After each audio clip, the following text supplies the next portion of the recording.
Hello friend, good morning সবাইকে। কেমন আছো সবাই? তো অনেক দিন পর একটা ভিডিও করলাম আমার ছোট্ট মিনি ব্লগে। তোমাদের সবাইকে স্বাগত। আজকে যাব একটা মন্দিরে ঘুরতে।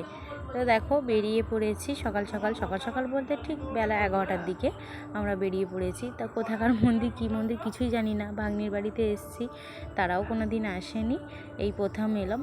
আর আমার ভাগ্নির বাড়ি হচ্ছে বনগা তোমরা সবাই চিনবে। বনগার একটু আগে হাবড়াতে। তো হাবড়ারই একটা জায়গায় চাকলা মন্দির, সেটা হচ্ছে বাবা লোকনাথ বাবার মন্দির আর কি, মানে লোকনাথ বাবার তীর্থস্থান। তো বললো চলো সবাই মিলে যাওয়া হোক, ঘুরে আসি। তো এসে এইখানে দাঁড়িয়ে পড়েছি জুতো খুলতে। তোমার জুতো খুলে ভিতরে ঢুকবো। 2 টাকা করে টিকিট কাটা হয়েছে পার পিছু। টিকিট কেটে আমরা সবাই মিলে ভিতরে ঢুকবো। তো তার আগে ডালা কিনে নিয়েছি একটা। তো ডালার মধ্যে আছে লোকনাথ বাবা যেমন ডালা হয় আর কি, মিষ্টি, লকুনদানা, বাতাসা, ধূপ, মোমবাতি, ফুলের মালা। তো ফুলের মালাটা তো খুব সুন্দর, মানে বলার মতো নয়, তারা ফুল আর নীলকণ্ঠ দিয়ে। তো দেখো তীর্থ তোমরা দেখতেই পাচ্ছ, আমাদের দেখিয়ে দিলাম লোকনাথ বাবার মন্দির, বাবা লোকনাথের মানে জন্মস্থান আর কি। তো আমরা সবাই মিলে দাঁড়িয়ে পড়েছি। দেখো কে কে আছে, ভাগ্নি জামাই, ভাগনা, আমার বর আর আমার ছেলে, আর আমি তো ক্যামেরা ধরে আছি, আমি আছি। তো ভিতরে ঢুকছি। দেখো আশপাশটা খুব সুন্দর জায়গা। সত্যি এলে মনটা একদম শান্তিপূর্ণ হয়ে যাবে। তোমরা যারা আশপাশে আছো এসে দেখে যেতে পারো যে মন্দিরটা, মানে না এলে বলে বোঝাতে পারবো না যে কত সুন্দর জায়গাটা, না এলে তোমরা বুঝতে পারবে না। দেখো আমরা ভিতরে ঢুকছি, আশপাশটা দেখছি। তোমার মাঠের মধ্যে আম গাছ, কাঁঠাল গাছ, লিচু গাছ, বিভিন্ন রকমের গাছ আছে। আর নিচে সব বেদি করে দেওয়া আছে বসার জন্য আর কি।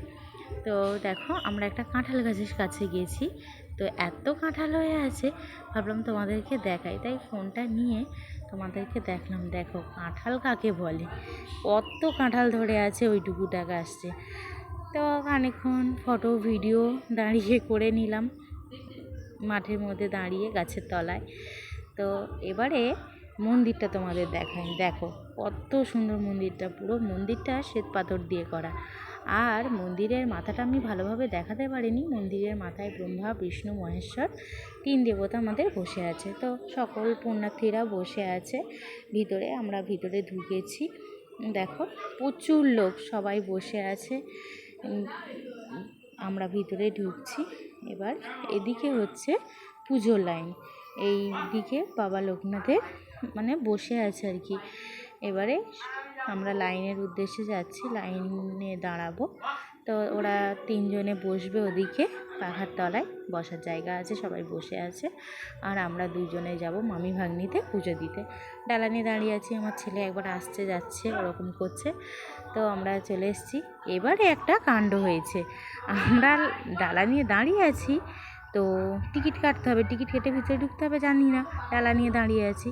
তারপরে আবার টিকিট কাটলাম, টিকিট কেটে বাবার মন্দিরে ঢুকলাম। দেখো বাবা লোকনাথ বসে আছে, যার যেরকম সোহা। বাবা খুব জাগ্রত, পুজো দিতে আসে, প্রত্যেক দিনই প্রচণ্ড ভিড় হয়। তারপর পুজো দেওয়ার শেষে আমরা চলে এসেছি ভোগ খেতে, খিচুড়ি ভোগ। 35 টাকা করে টিকিট কেটে আমরা সবাই মিলে ভোগ খেলাম।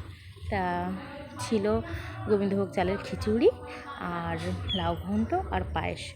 অসাধারণ ভোগ, তো ভোগেরই মতো। তো ঘোরা শেষ, এবার আমরা আবার বাড়ির উদ্দেশ্যে বেরিয়ে পড়েছি। তো বাড়ি যাচ্ছি। সত্যি খুব ভালো লাগলো, নতুন জায়গা। আর কি বলবো, তোমরা এসো। অবশেষে ঘোরাঘুরি করে ঘরে চলে এলাম। এসে গা ধুয়ে জামা কাপড় ছেড়ে এই এসে বসলাম। আজকে ছোট্ট মিনি ব্লগটা কেমন লাগলো আর মন্দির তোমরা কেমন দেখলে, সবটাই তো তোমাদের দেখালাম। কেমন লেগেছে কমেন্ট করে জানিও। Tata, bye bye.